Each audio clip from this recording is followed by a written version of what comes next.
이것만 놓고 보면 이게 최고다.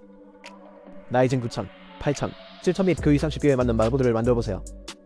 이것은 ASUS ProAlt의 X872입니다. 이 제품이 무엇을 제공하는지 그리고 왜 그렇게 비싼지 살펴보겠습니다. 한번 살펴보죠. 호피즈.com을 사용하면 저렴하고 쉽게 윈도우 라이선스를 받을 수 있으며 젠29를 사용하면 추가 할인 혜택을 받을 수 있습니다. 구매를 완료하고 키를 복사하여 활성화 설정에 붙여 넣으면 완료입니다. 마이크로소프트 오피스 19 라이선스도 확인하고 동일한 코드 TN20을 사용하면 추가 할인 혜택을 받을 수 있습니다.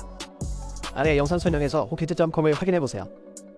아마 여러분은 제가 프로알트 마더보드에 대해 사랑과 미움의 감정을 가지고 있다는 걸 알고 계실 겁니다. 간단하고 작은 참고사항입니다. 제가 Z790 프로알트에 대해 이야기하고 제가 실제로 경험한 고객 서비스에 대해 들어보셨다면 아시겠죠? 저는 ASUS 6기의 일부 대표들과 비공개 메일을 몇 번 받았습니다. 그리고 이러한 우려사항 중 일부는 본사로 전달되었고 그들은 내가 경험한 것과 내가 만든 비디오 때문에 다양하고 새로운 것을 구현하고 있습니다. 그래서 저는 본사에서 발표되는 성명을 기다리고 있습니다. 그러면 그들이 무엇을 바꿀 것인지 더 자세히 알 수 있을 테니까요. 하지만 우리의 영상과 여러분의 댓글이 변화를 가져온 것 같습니다. 그러니 정말 감사합니다. 그런데 만약 여러분이 이 마더보드 영상을 즐기셨다면 좋아요 버튼을 눌러주세요. 실제로 차이가 있습니다. 아직 구독하지 않으셨다면 구독하세요. 이제 이것을 언박싱해 보겠습니다. 가장 먼저 눈에 띄는 것은 고급 AI PC에 대한 준비가 되었다는 것입니다. 이 PC의 AI는 정확히 무엇입니까? CPU에는 NPU가 없습니다. 거기에 넣을 GPU입니다. 네, 잠재적으로 가능합니다. 이 마더보드가 정말 AI 마더보드인가요? 지금은 모든 것이 AI가 되어야 한다고 생각하시나요? 아래에는 사용자 빠른 시작 가이드가 있습니다. 와이파이 안테나 똑같은 거예요. 그들은 그것을 바꾸지 않았습니다. PC를 여기에 넣어주셔서 정말 감사합니다. 하지만 이걸 실제로 활용할 만한 창의적인 상황을 모르겠습니다. M2 고무 스탠드 오프도 있어요. 반면 M2가 있는 경우 또 다른 것이 있습니다. USB 삽입금에 비디오를 실제로 저장할 수 있는 디스플레이 포트 케이블입니다. 곧 보실 수 있을 겁니다. 여기에는 M2 퀵 슬라이드 같은 게 있어요. M2 퀵 매치가 있어요. 새 케이블과 전면 패널 커넥터는 괜찮습니다. 좋아요. 제가 알아차린 적 하는 포장이 이전보다 조금 더 좋아졌다는 것입니다. 예전에는 전기 밑에 이런 플라스틱 같은 게 없었거든요. 그래서 마더보드 뒷면 전체를 훨씬 더 보호할 수 있습니다. 모든 SND, 아주 작은 커패시터, 반대편에 있는 물건들은 보호됩니다. 우선 저는 프로알트 디자인을 정말 좋아해요. 저는 점점 더 많은 PC 부품 제조업체가 이런 일을 해야 한다고 생각합니다. 정말 아름다워 보이네요. 약간 미니멀한 룩입니다. 프로알트 스타일의 금색과 검은색 디자인도 있습니다. 로고를 조금 더 단순하게 만들었으면 좋겠습니다. 제 생각에는 이건 좀 지나친 것 같아요. 프로알트의 ASUS 삼각형 로고 유형을 구현하는 방법을 찾아보세요. 저는 그것을 보고 싶습니다. 왜냐하면 이건 제게는 좀 너무 정신적인 것 같거든요. 우리는 전력 운복과 방을 위한 대형 바늘판을 갖추고 있습니다. 여기 위쪽 슬롯에 거대한 바늘판이 있는 걸 볼 수 있습니다. 여기 아래 몇 가지 바늘판을 보여드리겠습니다. 여기 바닥에 있는 게 칩셋 히트싱크와 같아요. 그리고 거기에는 M2용 큰 히트싱크가 있습니다. 그럼 마더보드 커넥터를 살펴보기 전에 이 소켓은 라이젠 7000을 지원하는 오전 5시 소켓과 무관하다는 점을 알려드리겠습니다. 또한 8000, 이제는 9000도 있습니다. 그리고 그보다 더 많은 것을 바라며 저는 이 소켓을 사용하는 또 다른 세대의 CPU가 있을 것이라고 믿습니다. 그래서 이 소켓은 업그레이드가 매우 가능하다는 점이 환상적입니다. 이건 DDR5 슬롯이에요. 슬롯이 4개 있으므로 지금 현장 최대 192GB까지 넣을 수 있습니다. 앞으로 더 큰 디스틱이 나오면 더 많은 지원을 받을 수 있을 것 같아요. 여기에는 아마 256개가 있을 거야. 웹사이트에 따르면 여기에는 최대 8000MHz 이상의 딤스틱 슬롯이 있다고 합니다. 즉, 더 빠른 램을 시행하려면 라이젠 9000이 더 나은 IMC 및 메모리 지원과 더 빠른 메모리를 제공한다는 것을 의미합니다. 4개의 슬롯이 있습니다. 그러니 그런 걸 원하신다면 라이젠 7000이 아닌 라이젠 9000을 선택하시는 게 좋을 겁니다. 그러면 몇 가지 커넥터를 살펴보겠습니다. 그리고 우리는 맨 위부터 시작합니다. 저런 커넥터는 CPU1과 I 2개가 있습니다. 그리고 펜 커넥터도 있습니다. 흥미로운 점은 이들 모두 보호하기 위해 고무로 덮여 있다는 것입니다. CPU 펜이 있고 CPU는 선택사항이므로 대역폭을 공유합니다. 그리고 항상 100% 가동되는 에어료 펌프 펜도 있습니다. 여기에 CPU 카드나 패더 뿌는 점퍼가 있습니다. 이건 좀 이상한 일이에요. 이것은 크리에이터용 마더보드입니다. 크리에이터들이 이걸로 오버클럭킹을 할 것 같지는 않아요. 그리고 오버클럭킹을 하고 싶다면 이 마더보드를 사용하지 않을 겁니다. 그래서 저는 조금 혼란스러웠습니다. 그리고 이 헤더가 없어도 오버클럭킹이 가능합니다. 이건 마치 여분의 전압과 같아요. CPU로 보내서 잠재적으로 CPU를 만들고 싶다면 점퍼의 가장 오른쪽과 가운데에 꽂으면 됩니다. RGB가 있어요. 이것은 OV RGB 헤더입니다. PC용 24핀 AUX 전원. 전면 패널에 USB-C 커넥터가 있습니다. 속도는 20GHz입니다. USB 3.2 Gen 2 X2 슬롯. 여기에 또 다른 CC 펜 헤더가 있습니다. 전면 패널 USB Type-A 헤더입니다. 이 제품은 5GHz 속도를 지원합니다. 여기에는 셋업 포트가 2개 있습니다. 여기에 전면 패널 헤더가 있습니다. 다음은 또 다른 CC 펜입니다. 그 다음에는 온도 헤더가 있습니다. 그리고 저 두 헤더가 무엇인지 잘 모르겠습니다. 저기의 모습들은 MI 테스트 헤더가 투명하게 보이는 것 같습니다. 그러니까 여기에 배터리를 넣을 수 있는 거죠. 여기에 또 다른 센서가 있습니다. T2 셋이. 그리고 온도. 여기에 2개의 온도 헤더가 더 있습니다. 추가할 말이 있다면 셋업 포트가 2개 더 있습니다. 여기에 USB 2.0 포트가 몇 개 있어요. 그것들이 모두 3개예요.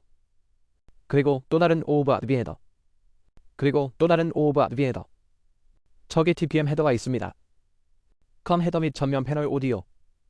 흥미로운 점은 이번에는 시리브 아우디오 헤더가 없다는 점입니다. 여기에는 5명과 3명만 있습니다. 다음으로 M2 슬롯을 살펴보겠습니다. 여기서부터 일이 매우 흥미로워집니다. 그래서 저는 그들이 이렇게 빨리 분리할 수 있는 버튼을 만든 것을 좋아합니다. 그냥 누르면 밑부분이 그냥 빠집니다. 위쪽에는 거대한 방열판이 있어요. 여기서 보실 수 있듯이요. 정말 큽니다. 여기에 금속이 많이 있어요. 그리고 그 아예 작은 방열판 같은 것도 있죠. 바닥에서 열을 조금 더 많이 짜내거나 끌어내는 자연장치입니다. 따라서 여기에 M2를 설치하려면 어떤 도구도 필요하지 않습니다. 그냥 거기에 넣으세요. 그리고 이 바른 릴리스를 사용하는 M2를 설치할 수 있습니다. 정말 좋네요. 지금은 아주 대리적이고 사용자 친화적이며 PC에 친화적이라고 하죠. 하지만 M2를 설치하려면 실제로 하는 방열판을 떼어내려면 드라이버가 필요합니다. 좋아요. 이 방열판은 꽤 크네요. 보시다시피 아래쪽에는 방열판이 없고 위쪽에만 있습니다. 흥미로운 점은 이 마더보드의 모든 M2 슬롯이 PCI Gen 5라는 것입니다. 이건 10에 적용되는 PCI Gen 5입니다. 그리고 지금으로선 블록 바이어브랜이 없으므로 이것들이 칩셋이나 CPU에 어떻게 연결했는지 정확히 알 수 없습니다. 하지만 라이젠 CPU는 인텔보다 PCI 레인이 더 많습니다. 아마도 그곳 어딘가로 갈 겁니다. 보시다시피 모두 24개의 차선을 이용할 수 있습니다. 그중 4개는 칩셋에 저장됩니다. 그러니까 여기에 4개, 여기에 16개, 그리고 여기 어딘가에 놓을 수 있는 4개가 더 있는 거예요. 그러니 이 중 하나 다 CPU에도 갈 겁니다. 그리고 거기에 M2를 넣고 여기에도 M2를 넣습니다. 흥미로운 점은 여기 슬롯만이 110mm로 조금 더 긴 M2를 지원한다는 것입니다. 이제 PCI 흡장 슬롯에 대해 알아보겠습니다. 여기에는 3개가 있습니다. 가장 위 슬롯에 GPU만 장착한다는 PCI Gen 5X 신입이 됩니다. 하지만 여기 아래쪽에도 무언가를 끼우거나 예를 들어 프로아웃 4080 슈퍼 2개나 5080 슈퍼 2개를 끼운다면 여기에 GPU 2개를 넣을 수 있습니다. 두 제품 모두 PCI Gen 5X8을 지원하는데 이는 PCI Gen 4X16과 동일해서 정말 좋습니다. 그러니까 거기에서 엄청난 대역폭을 얻게 되는 거예요. 유일한 단점은 PCI 4만 지원하는 오래된 GPU가 있는 경우 실제로 PCI Gen 4X8 슬롯을 실행하게 된다는 것입니다. 하지만 우리는 PCI Gen 3X16이 실제로 GPU 성능을 제한하지 않을 것이라는 걸 알고 있습니다. 그러니까 충분합니다. GPU를 2개 사용하면 2개에서 공유할 수 있는 대역폭도 충분합니다. 여기 아래쪽에 있는 게 PCI Gen 4X4 슬롯이에요. 그러니 대역폭이 넉넉하죠. 여기 있는 몇몇 슬롯의 대역폭을 공유하는지 모르겠습니다. 모든 M2 슬롯이 PCI Gen 5라서 그렇지 않은 것 같아요. 정말 좋습니다. 그래서 정말 빠른 저장이 가능합니다. 여기서 또 바뀐 것은 GPU 잠금 메커니즘입니다. 기억하시겠지만 옛날에는 여기에 이런 버튼이 있어서 그걸로 열 수 있었어요. 이번에는 어떤 이유에서인지 그것을 없앴습니다. 그리고 여기에 있는 이 가상 GPU를 보면 이것이 M2 카드입니다. 잡은 방식은 그냥 거기에 끼우면 여기 자물쇠가 위로 밀려나고 그쪽에서 잡아당기면 빠지는 방식입니다. 반대쪽에서 잡아당기려고 하면 빠지지 않습니다. 보시다시피 제가 이쪽에서 도움을 주면 아무데도 가지 않을 겁니다. 하지만 IO 측에서 끌어오면 그냥 빠져나옵니다. 그리고 여기 아래쪽도 똑같습니다. 그냥 벗겨지네요. 아래쪽도 이런 식으로 작동하는지 봅시다.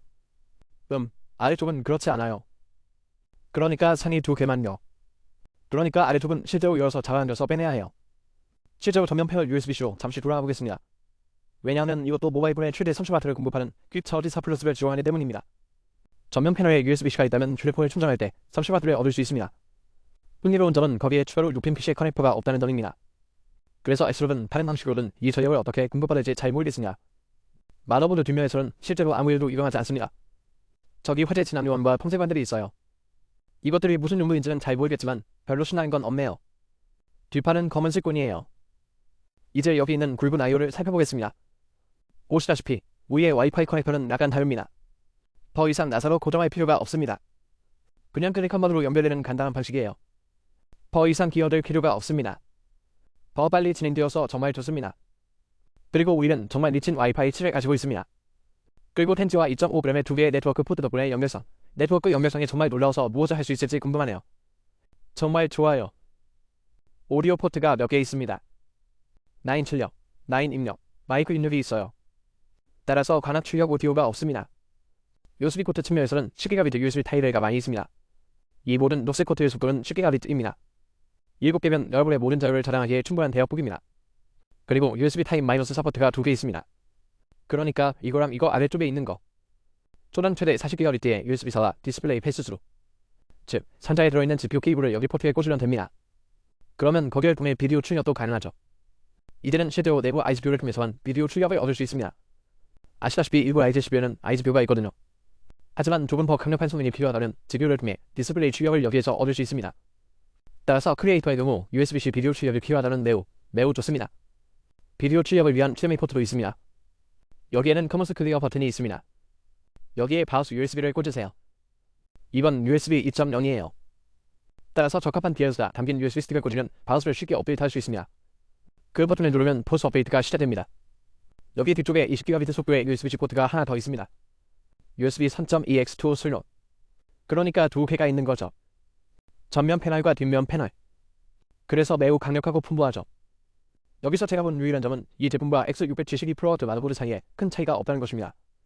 제가 라이젠 7000, 9000 테스트에 사용하고 있는 제품입니다. 제가 보기에 유일한 차이점은 바로 PC를 든 5 호환성입니다. 거기에 넣을 수 있는 게 좀 더 있어요. 와이파이 7이 있어요. 백포트와 네트워크 연결 측면에서. 거기에는 아직 USB 4 포트가 있었습니다. 실제로 아무것도 변하지 않았습니다. 하지만 램도 변경됩니다. 램 호환성과 램을 얼마나 빨리 실행할 수 있는지. 그거 참 좋죠. 마지막으로 언급하고 싶은 것은 가격입니다. 이건 값싼 마더보드가 아닙니다. 그리고 참가자들은 견고하고 전문적인 것을 찾고 있습니다. 이건 모든 첨단 기술을 다 갖춘 거예요. 텐치가 있다는 점이 좋네요. 충분한 연결성과 네트워킹. 모든 것이 다 있습니다. 어도비 크리에이티브 클라우드를 사용하는 거뭐. 그럼 이 마더보드도 같이 구매해야겠네요. 3개월 동안 무료로 사용할 수도 있습니다. 실제로 가격을 낮추고 이런 종류의 것을 가치 있게 만들고 합리적으로 만듭니다. 이제 TI의 버친화적으로 바뀐 게 마음에 들어요. 그런데 문제는 왜 아직도 드라이버를 사용하는가입니다. 여기 바닥에도 물건을 부착한 다음 방법을 생각해 낸 이유가 뭔가요? 그래서 우리는 드라이버를 전혀 사용할 필요가 없습니다. 맨 위에 있는 게 좋거든요. M2만 넣어도 됩니다. 8. 그냥 거기에 들어맞는 거죠. 클립을 삽입합니다. 그리고 나사 없이 들어가죠. 하지만 그 다음은 바닥입니다. 우리는 아직도 그걸 해야 해요. 동시에 이 마더보드가 있어서 너무 기뻐요. 이런 것으로 창의적인 PC를 조립하는 게 기대되네요. 이걸 보고 싶다면 좋아요 버튼을 눌러주세요. 아직 구독하지 않으셨다면 구독하세요. 아래 영상 설명에서 최신 템포버 빌드를 확인해보세요. 거기서 모든 예사에 맞는 빌드를 찾을 수 있습니다. 가서 확인해보세요. 그들은 당신을 최신 빌드로 안내할 것입니다. 시청해주셔서 감사합니다. 그럼 다음 시간에 뵙겠습니다. 안녕.